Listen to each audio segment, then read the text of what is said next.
What's up, you guys? Welcome back to my vlog series, and in today's video we're going to be rehashing an old video topic from 5 to 6 years ago: breakups. And have I learned anything in the past 6 years?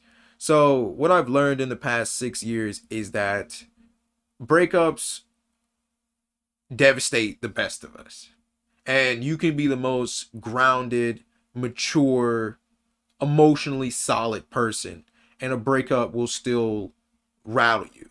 It will still knock you off balance, and it can cause the most logical of us to behave irrationally, and to behave recklessly, and to behave out of character.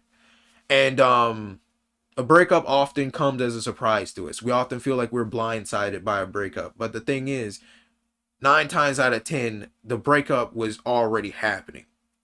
There was a rift growing already. There were signs. Your significant other, your ex, was giving you messages. They were giving you signals. They were communicating with you that things feel off, that things don't feel right, and there are issues, and that they would like space, or they would like to take a break. And for some of us, we try to communicate through these things. We try to talk through these things. We try to smooth things over, right?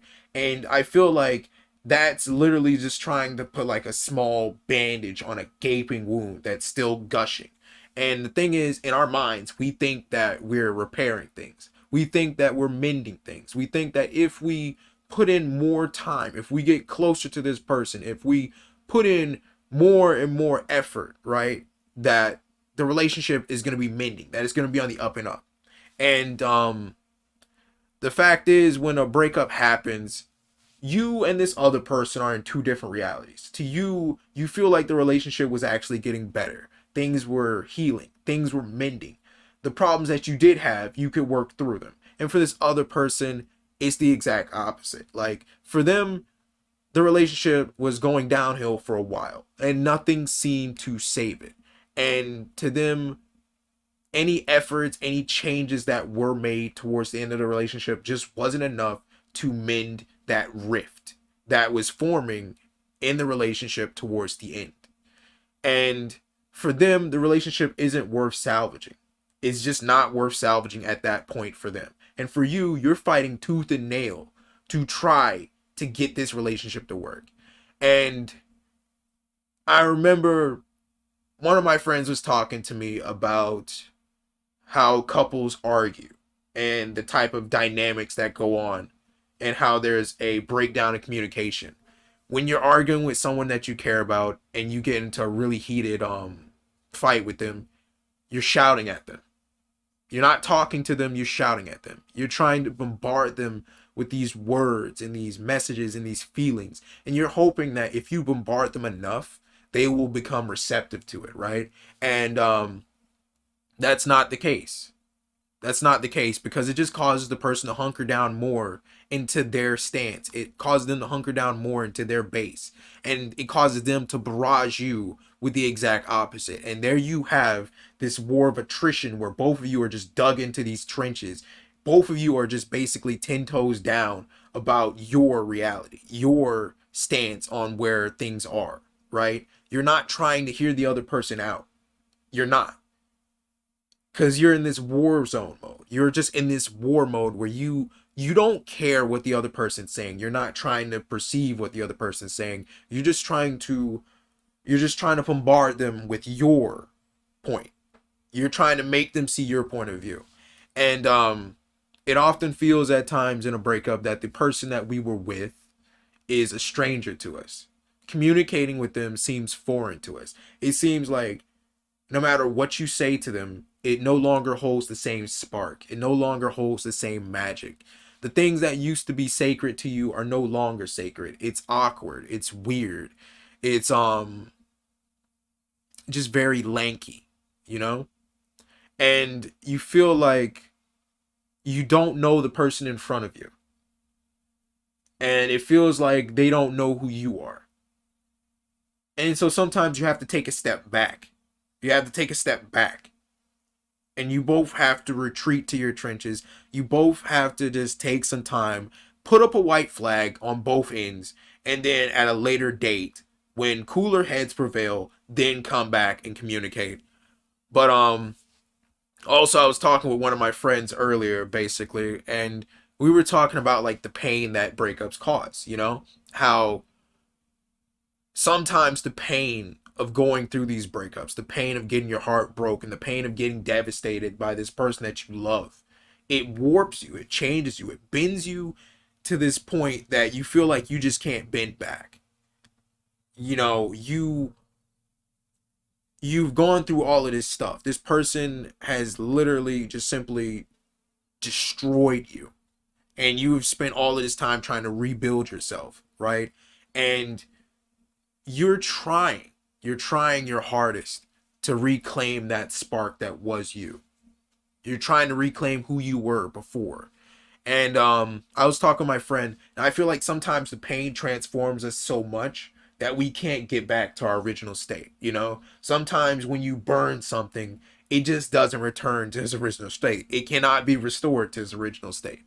And so you're living in this new reality.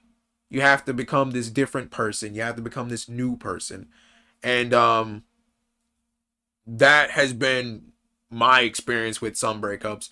Some breakups are easier than other breakups. Like some breakups like being cheated on. I'd say being cheated on to me is an easier breakup to take. It's an easier breakup to take in the moment, right? When I'm cheated on, and I've been cheated on at least a couple of times in my past relationships, it's easier to process that and to keep going. Cause it's like, okay, I've given this person everything. I've given this person all of me. I have loved this person fully. I have been committed to this person and only this person. And they decide to cheat on me. They don't have the integrity or the honesty to tell me that there's another person. They don't have the honesty or the integrity to break it off with me before, you know, doing anything with someone else. And for me, it's just a betrayal. It's a betrayal, but it's also a disrespect towards me as a person. You don't respect me enough as a person to be honest with me about what's going on. And for me, that makes it easy for me to get over a breakup because it's just like, screw you, you know? You cheat on me, screw you. I don't want you back. I don't want to think about you. You don't exist to me. You are literally a ghost. And so when it comes to cheaters, I just don't look back. I think the worst relationships or the worst breakups that I have had are the ones where it's literally somebody that I feel knows my soul. It's somebody that I feel I have let down my entire guard with and I have been myself with. It's somebody that I have put all of my faith and all of my trust in. It's somebody that I have went out my way to do things for. It's somebody that I have shared precious moments with and precious talks with, precious conversations, time, all of that. And I think I said in one of my old videos that the best relationship that I had that I messed up was a relationship with an actress. But as you guys know, I have been through a breakup recently, and I have to say that's probably the best relationship I've had that I've probably ruined. And I'm probably gonna make a rehash video of that, but I could probably just do it in this one. Um, I'll probably rehash into another video, but just know like those type of relationships hurt more. Those type of breakups hurt more because it's just like this person didn't cheat on you. There is no other person in the background. There's no other guy or girl waiting, you know. This person has literally just grew emotionally distant from you. And these feelings that they once had so strongly and so passionately just for you have faded. And it's just it feels like damn, you know? It feels like damn, like this person that I would give the world for, they don't feel the same way about me anymore. And you know, it's not like a person wants to fall out of love with another person. It's not like that. You try to fight hard against these feelings fading. You try to tell yourself that this is just a temporary thing. And you try to tell yourself that if you probably put more effort into it, that these feelings will return. But also these feelings fade for, you know, several reasons. Sometimes it's just arguments. Sometimes it's just you see that you don't have as much in common with this person as you thought you did. Sometimes it's things that they say. Sometimes it's just constant things that somebody says, or constant situations, or just basically constant behaviors that another person does that slowly puts you off of that person. And it's kind of hard to undo your brain because your brain is slowly rewiring itself to look at this person differently. For me, breakups never get any easier.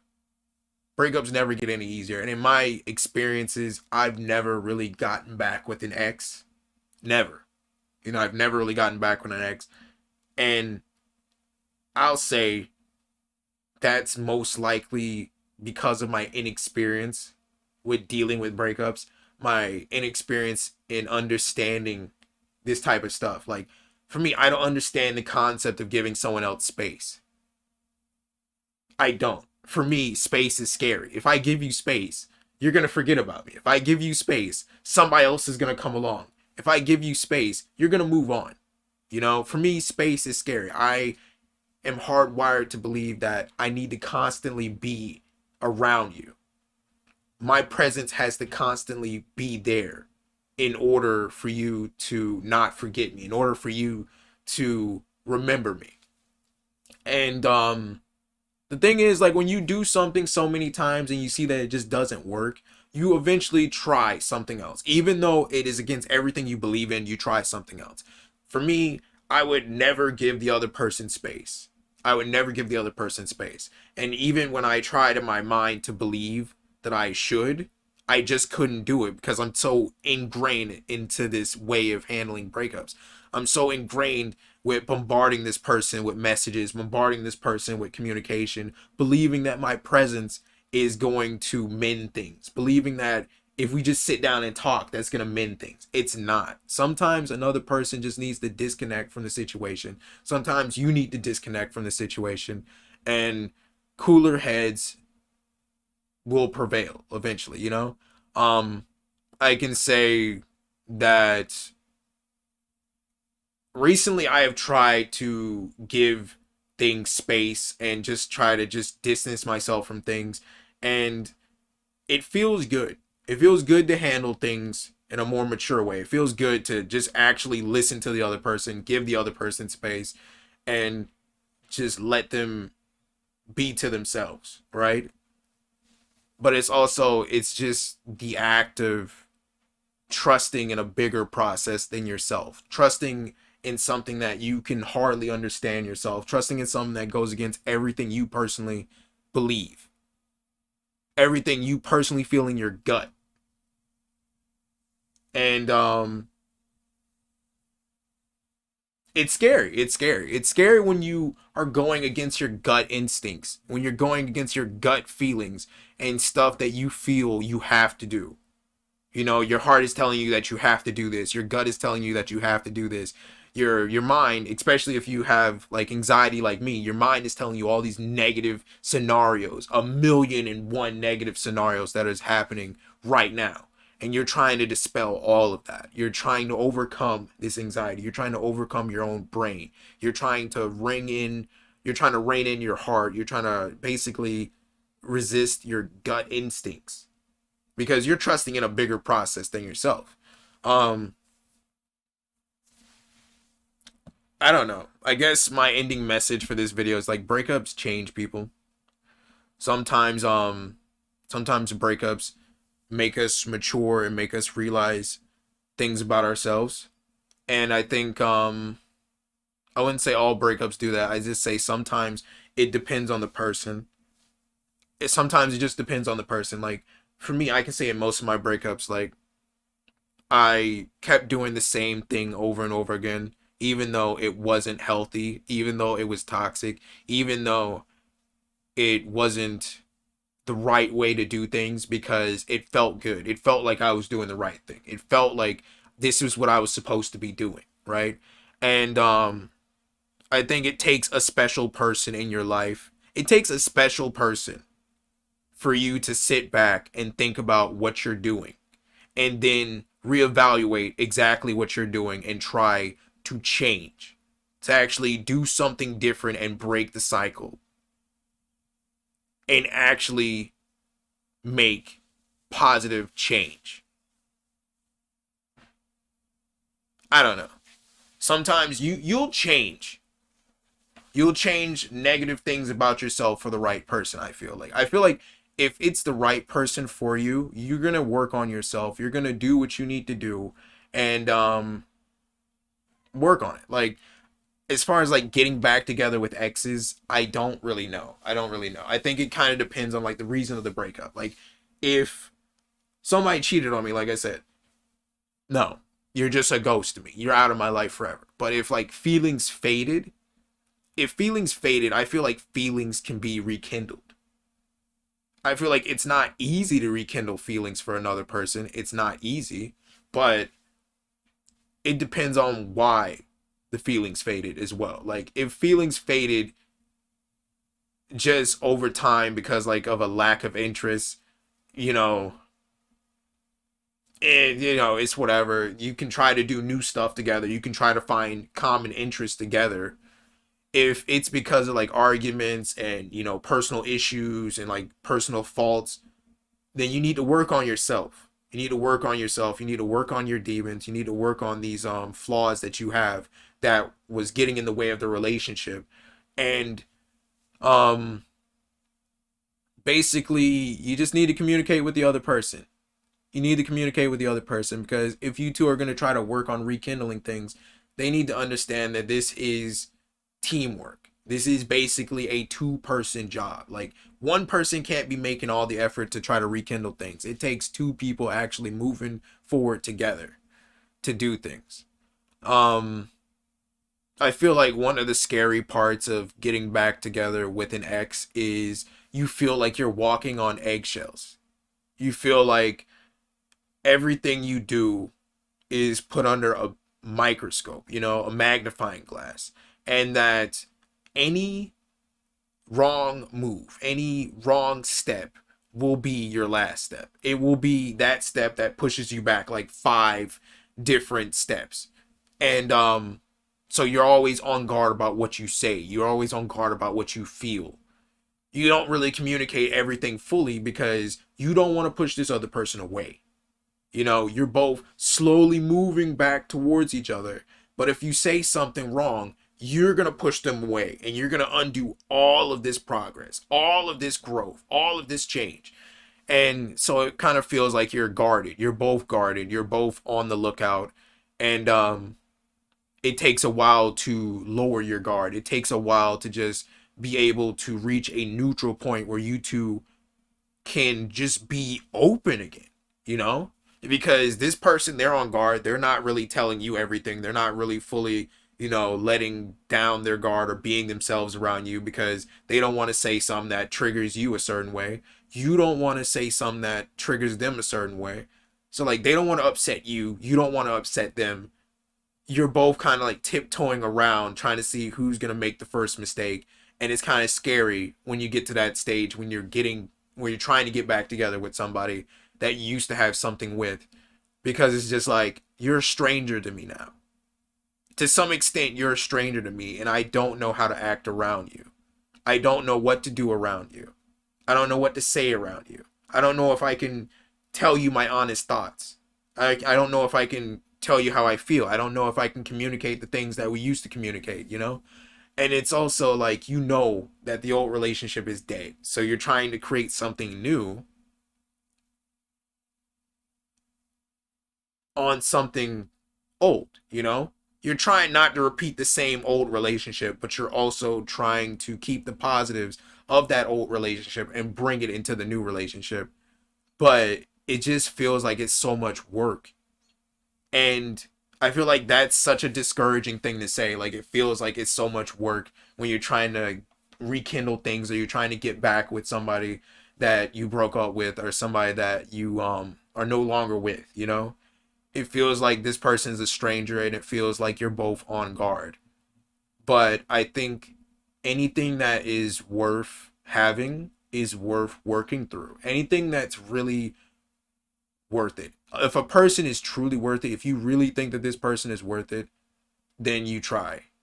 You both try. You both have this open communication. You both try. Of course, it takes time.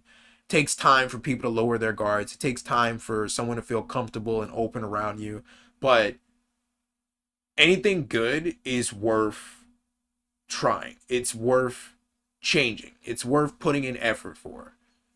And that's what I've learned in 6 years for breakups and basically getting back with exes. I don't know. I'll see you guys in the next vlog. Bye.